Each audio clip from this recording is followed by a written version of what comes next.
Hello and welcome to Car Dealer Live, sponsored by CG Professional. My name is James Batchelor and thank you very much for joining us. Now, today on the show, we have Capgemini, a global leader in consulting, digital transformation, technology and engineering services.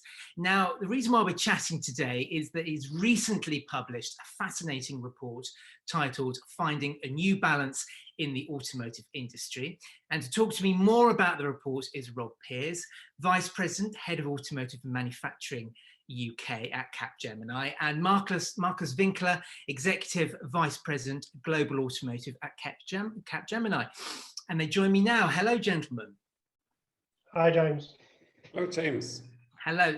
Sorry to sort of muddle my words there. I love people when they've got long job titles. It's fantastic. It makes my job very, very difficult. But anyway, lovely to have you on the show. Like I said, fascinating report. Markus, could I just come to you straight off? And we will be posting a link to this report in the story, but can you just give us, if it's possible, just give us a brief overview of what's discussed in the report? Yes, thanks, James.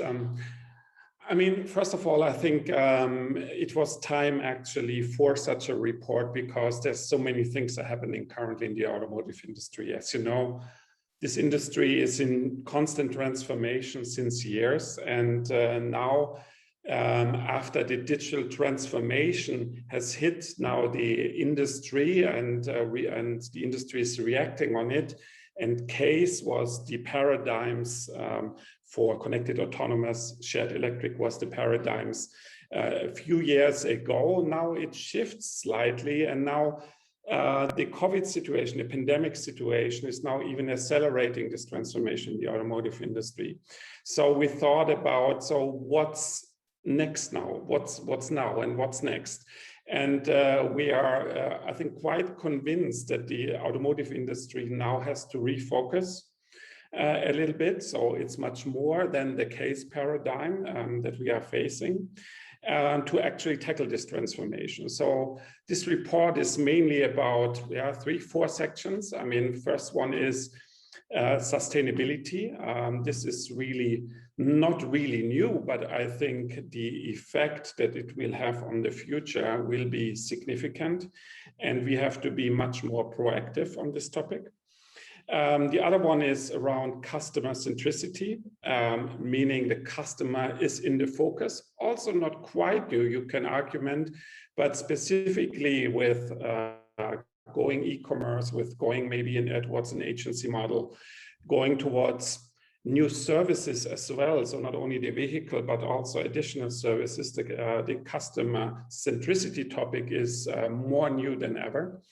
And then actually what we call in Capgemini the intelligent industry bit, really it's on the one hand side, you know, the smart manufacturing and what's happening in the factory, but what is much more important also for, I think, our discussion here, the vehicle as such is changing. The vehicle goes software more and more. And also you have to understand now the vehicle and the relationship to the drivers and the passengers through all the life cycle, what we call digital continuity within this intelligent industry bit. So those are the 3 pillars. And I said also a 4th part of the report is talking about what are the success factors really for the upcoming years to make this successful. Yeah. And I do feel as though every single conversation I have with anybody in the automotive industry at the moment, it's all about COVID and about how it has accelerated things to an unprecedented level. Now, Rob, one thing that I found really interesting was how you've segmented the automotive industry into time chapters, especially over the last 50 years or so. Can you just tell us how you've done that and what they are? Because I think it's quite interesting when you actually compartmentalize it all. Yeah. So if we look most recently, we've got the journey that we're exiting from or in around digitalisation. So previously there was globalisation and bringing together the operations consistently for major OEMs. Now digitalisation's been a trend for the last 10-15 years, really, as the core of the vehicle itself has started to be much more tech-centric. So gone are the days of necessarily miles and miles of cabling and relays. It's all ECUs and compatibility around the vehicle. As we keep moving forward, that presents a different set of challenges, and we move into now what we are starting to term the sustainability era. So that's very much now around what's the lifespan of the product? How do you maintain it? What other opportunities does technology present us around being able to meet that agenda and help balance traditional business models with new ecologically friendly and environmentally friendly activity. For example, 3D printing. Dealers, for example, have a great opportunity to start looking at how they can play a role in the end-to-end ecosystem and start thinking, well, why don't we stop shipping around heavy bits of metal and bits of equipment? Can we not set up our own ecosystem which is creating these parts locally? And it also provides them a role now.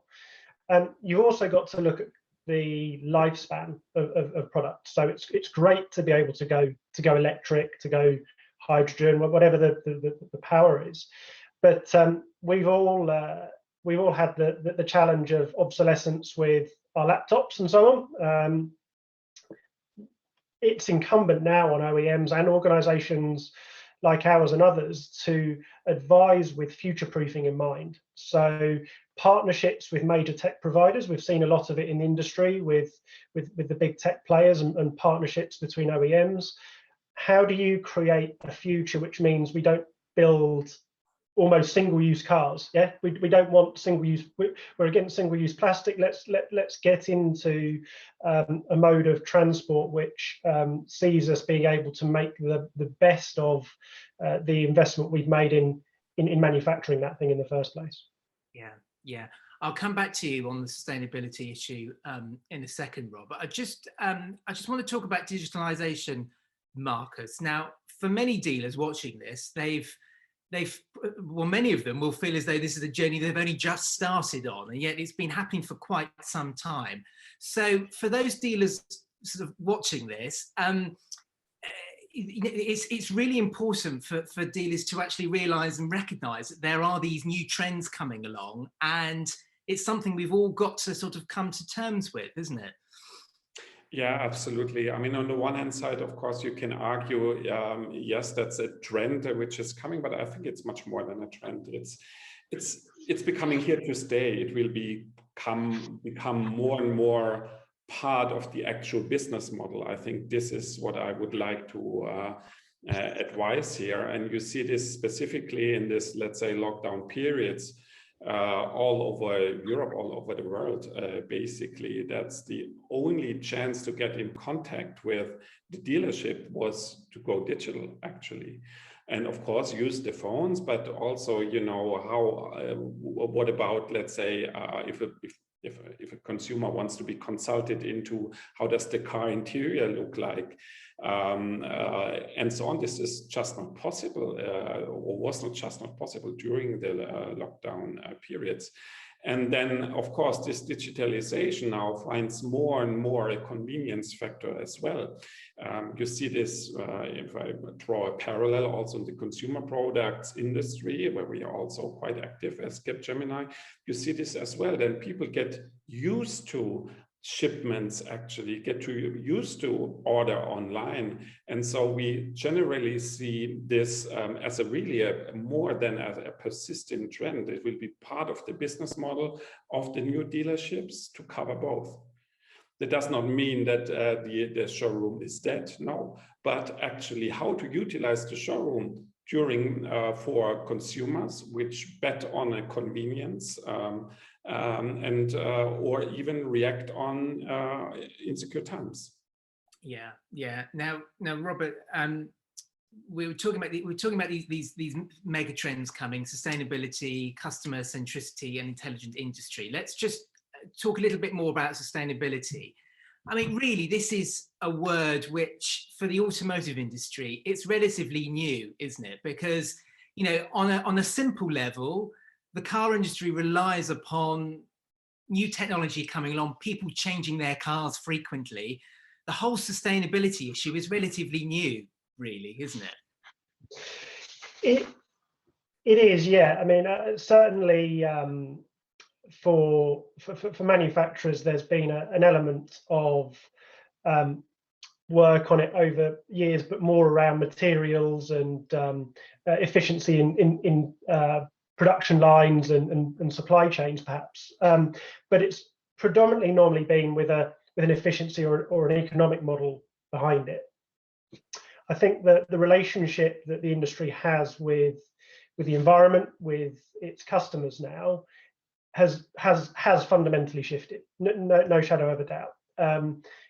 If you look at, when we talk about how has the pandemic accelerated it, one of the pieces the report picks up on is the rapid reverse in the decline of younger people looking at buying a car themselves, or at least having ownership in some form, whether that be subscription based or through another model. That's a major change. You know, we've seen that sustainability trend be something that has turned many people into thinking, I just won't use a car. I'll use public transport. I will use other methods of moving around. And actually, almost do they skip a generation of travel? And is there something around fully autonomous, you know, pod-driven transport in the future?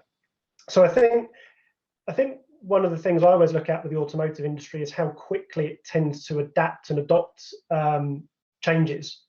It's done it over time, whether it be through emissions changes in engines that has been going on for a long time, but it's all been on a particular trend. So I think the upstarts of the new electrics and the tech organizations coming into the market has really mobilized the huge power that the industry's got in being able to overcome that challenge. And I think it's great to see some of the acceleration we're seeing.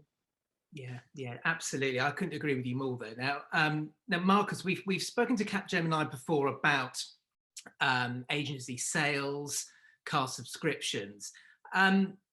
This whole issue of customer centricity, I mean, it really is going to be one of the biggest trends happening in the next 10 years, isn't it? This change in relationship people have with a car. I mean, it wasn't that long ago when you'd buy a car, you know, you would have spent hours researching it because you really wanted it. And now, slowly, that's changing, isn't it? That's absolutely changing, and that's how we see it, and that's also what you observe once this, let's say, digitalization gets into the society as well. Let's take a look at China, for example. In China, we have a really working consumer ecosystem. So actually, where you can connect to the different ecosystem players in and around the car. And mainly, you can pay your toll fees. You can pay even your fines online, road fines. You can actually connect to the whole consumer product life in and around, let's say, the vehicle. And this is not yet there yet in Europe, for example, but it will come, and it will come over time. So I think you're absolutely right in stating that. And when this time will be mature enough, and I really think this will come very soon and will be accelerated, specifically by the last by the pandemic actually accelerated. I think this is definitely a point where we have to be even closer connect to the consumer and make it possible for the consumer to actually utilize the whole ecosystem around it, for the sake of mobility, but also you talked about electrification, you talked about, for example, we see this in connected services as well, to really connect towards the ecosystem around the vehicle itself, even beyond mobility, for example, towards smart home and other convenience areas. Yeah. But you see this as well, like services in the car. I mean, a few years ago, you know, people came to the dealerships, they still do, and say, how can I connect my smartphone to the car? And we had sometimes even here and there only some, I mean, not always the answer for all the models and for all the Bluetooth versions and USB and wire and what else. But now it's even more, people get accustomed to actually, you know, a kind of a touch screen like feature, central feature into the car, the way the car even interacts, voice control, for example, with the consumer. So this gets to just another level also of technological complexity. And the consumer today sometimes is realizing it even too late after he bought the car actually, and then compares it maybe to a friend who tries another brand and says, oh, my car, can you do this? On the other hand side, you find also still, let's say, connected services which are only like functionality based, and you can argue, is this really the value that the consumer want?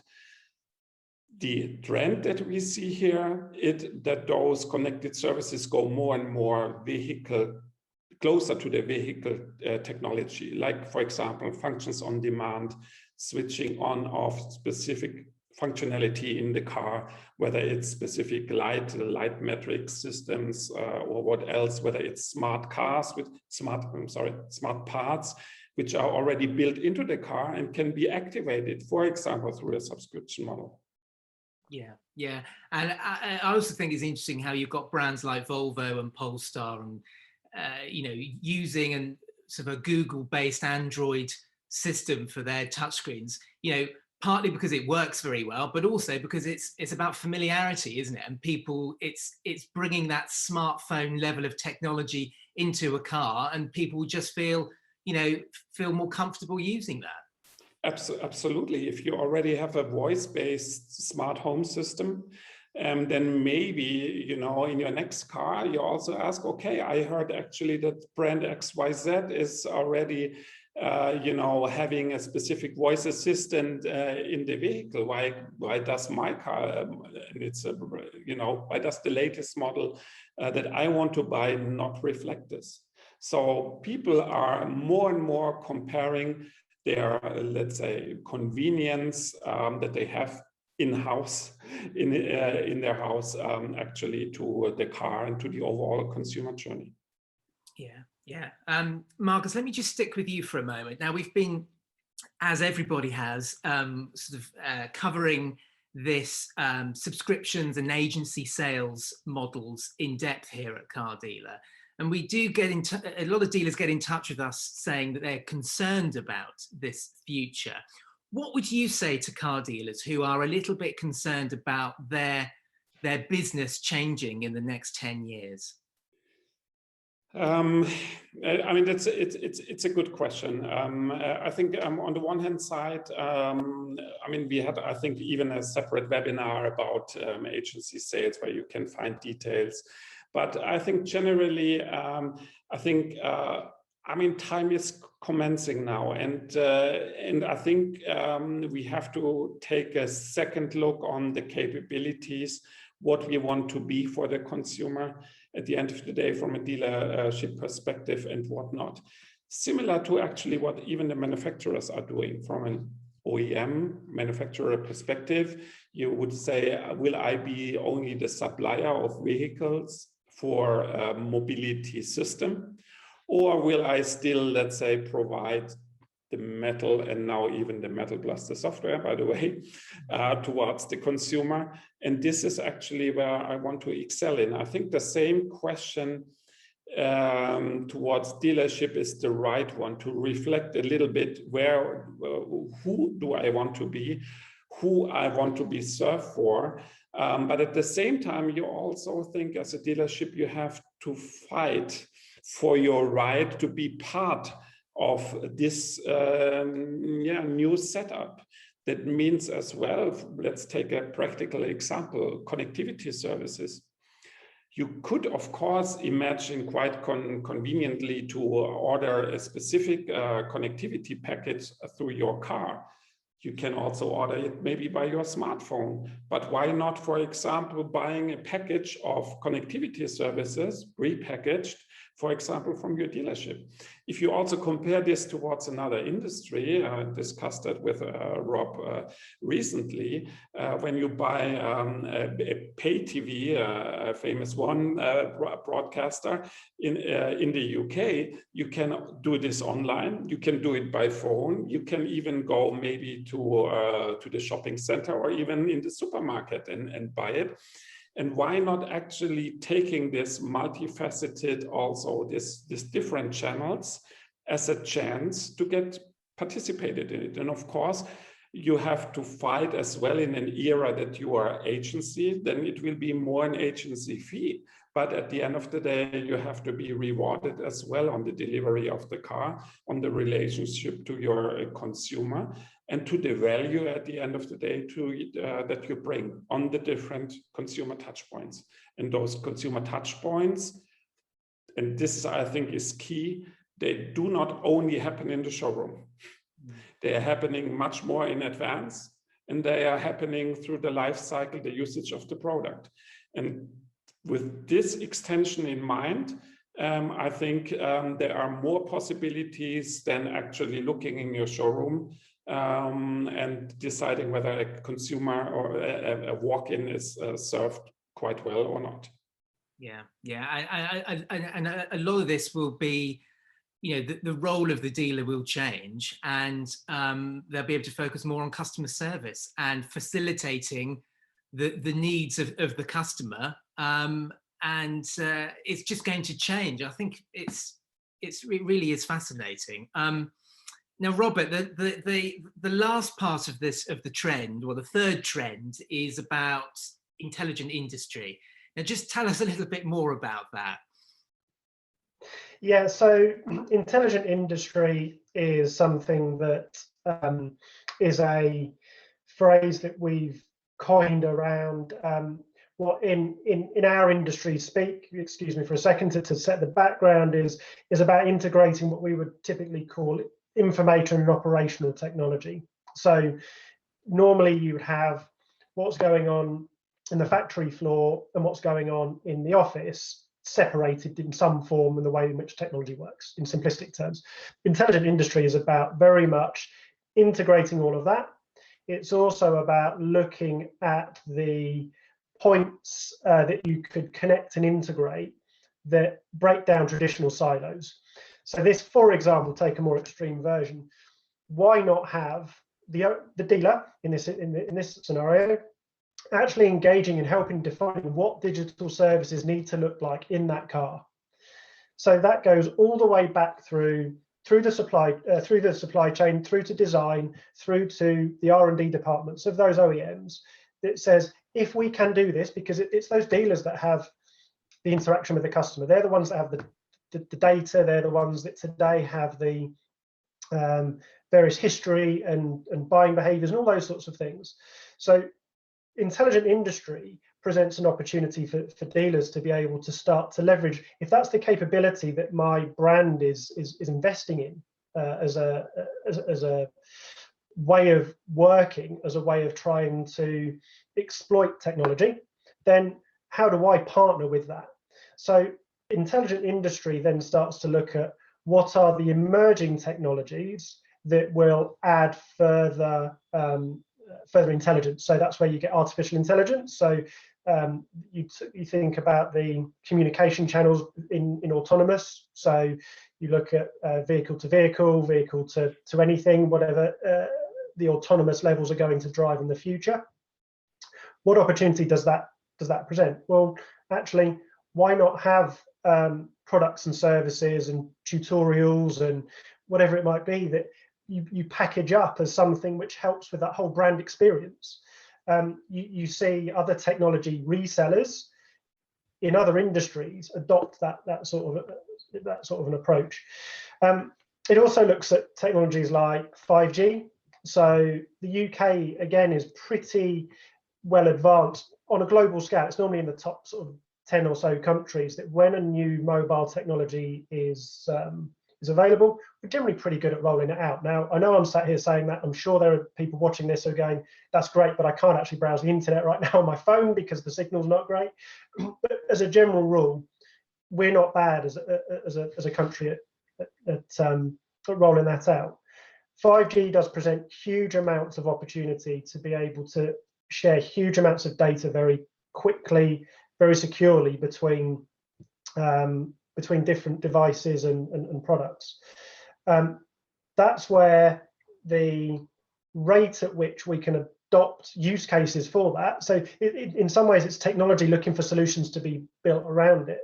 So what Intelligent Industry, I think, is a really good example for, and maybe it's something that the viewers of this might be useful to consider, is how do dealers now form part of that ecosystem and start to look at if my OEM's partnering more, if my OEM is innovating more, I've got to do the same. If I stay in lockstep with that, I can pick up more of the market here.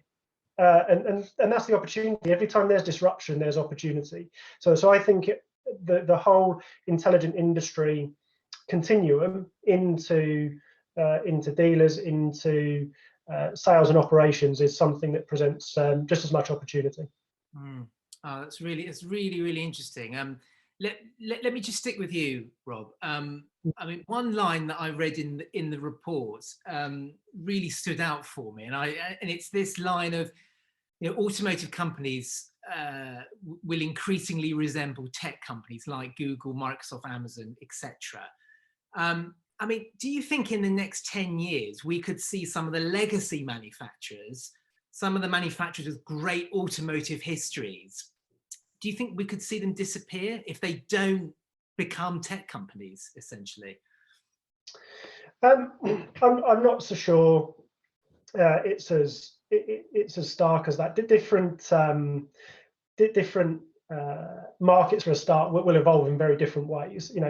Whilst OEMs themselves are global, their markets are generally quite marked. There's very different flavors and requirements. So I think there's going to be an extended period of transition, which will see actually a greater period of time for organizations to adopt. I think there will be I think there might be changes in scale, and there could be some that don't move as quickly as others, and that could be detrimental. But as I say, generally speaking, whether it was this change, whether it was a change around emissions again, whether it was a change in material usage, whatever it was going to be, the automotive industry has always been challenged by something periodically. It was, as you mentioned, we've been through the different eras as we shaped it in the report. From industrialization was globalization. Who could become global quickly enough? And what did we see there? We saw consolidation, we saw acquisition, and we saw the bigger organizations pick up those niche brands because they saw value in them. So they don't disappear, they just reborn. And if you look at the classic car market, you see even there they've managed to produce electric supply chains for everything from E-types to relatively modern cars that you can swap in and out. So I really think that with disruption comes the opportunity to move forward. I think there might be a changing landscape, but I don't think any of the real heritage brands, there's value in them, and there is that history. And let's be honest, buying a car, you mentioned it, there is a bit of passion in it. Now, the reasons that people are buying it might change a bit. So people may be more passionate about the sustainability. They might be more passionate about the connectivity. Some will still be passionate about the driving experience. Some will be passionate about whether or not they, race on Sunday, buy on Monday. There will always be pockets of that. I just think the proportions will change. Yeah. No, I agree with you, and I also think that as technology, as more electric cars come to market, there are more connected systems. It's going to be actually harder for car manufacturers to come across as unique in many instances. The manufacturers that have got that legacy, 100 years of motorsport heritage, for example, could actually come into their own element, really, to a certain extent, and customers will be able to identify with that in different areas. Now, Markus, could I just turn to you and just ask you about, with this huge level of change or disruption, you could say, would you say the period we are entering now, in terms of cars being manufactured and dealers selling them, is the most important for decades, or even in 100 years, for example? Even in 100 years, I cannot tell you. But I think, yes, it gets, in a way, it will, I think, be more concentrated on the ones who are really the ones who are able to leverage this kind of, let's say, new age, in terms of technology, in terms of organization, in terms of also, let's say, the vehicle itself that is commencing. At the same time, you can argue with, let's say, this new era of sustainability brings a couple of changes, and some of them are maybe, because, let's take the UK or also European situation, the EU situation on the regulations, which are coming up, but we can definitely say those regulations will become sharper and sharper. That's quite clear. Also, the pressure from society is imminent, meaning that we'll come to restrictions we already have them in inner cities. And then actually, how do you want to explain that in the big cities it works? What about then the medium cities? So the next, discussion is coming. And then you can say, okay, but what about, let's say, the countryside? And the landscapes out there, is that really why we can still use our, let's say, internal combustion engine vehicles, or maybe not at all anymore? So those discussions are coming up. You heard about the announcements of the car brands for going full electric, also in the UK specifically, but also in all the with all the other brands. It's coming up, and they, at the end of the day, have to react on the regulations which are coming. They have to react on the society pressure, and they also have to react that the times go quite fast now, that it's quite accelerating in technology. And that means as well that maybe for the pure traditional model of, as I argumented earlier, of seeing your dealership as a garage or a service garage, or seeing it as a showroom, is definitely will not survive fully. You have to see, not on the long run, and not for all. Here, I think you really have to see the whole span of mobility, the whole span of maybe electrification, because electrification is not only the vehicle that you sell. It's about energy consumption. It's about how you balance energy, how you charge, explaining the consumer, the whole ecosystem around it, and so on and so on. So this whole chain is part of the overall play. Yeah. Now, finally, a question to both of you, really. I'll come to you first, Rob. Now, let's fast forward in time to the beginning of the 2030s.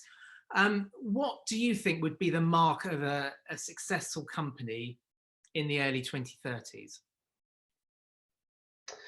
I think the mark will be those that have embraced the change, that get over the paralysis that can strike. You know, when something like this comes along, especially if it's your livelihood, it can cause a bit of concern. I think starting the conversation. I think there's the old statement that, you know, you can't start putting in your pension too early. You can't start this conversation too early, right? Get in now and start having the conversation with your partners, with OEMs if you're a dealer, and with the R&D teams, to start looking at what's coming. You know, get in sync with it. Don't wait to kind of be told, by the way, the next evolution of the product will be this. Be part of informing what that product is going to be all about. The other piece, I think, is around people. I think start thinking about your organization today, about what skills and people are you going to need in your business to exploit this. Change comes from the people that operate within the business. You can change processes all day long. If you don't change the way people interact and use them and the ideas that they put into those processes, then nothing much will change. So I think the core of the business transformation right now will be looking at what are the skill sets, what's the business direction I want to go, and how do I put that together? I think you see yourself in a really strong place in the 2030s. Markus? Sorry. Yes. So I totally agree to what Rob is saying. Actually, I think it's a lot about really adopting the let's say software excellence of an overarching scheme. Your advance in technology, specifically also for the dealerships, your reach actually out towards the whole consumer prospect life cycle and digitalizing it. At the same time, you mentioned it, Rob, skills as well, or you have to have motivated staff to do it, but also you have the right capabilities in your house now. Maybe the showroom expert is only then an element in the whole capability chain of roles or of capabilities that you need actually for this whole expansion of the journey. And then actually at the end of the day, it's also, I mean, let's face it, it's also a model with a small margin. So you have to have also a close look and on the cost side. And here's also, of course, a quite difficult balance. On the one hand side, you have to invest in digitalization.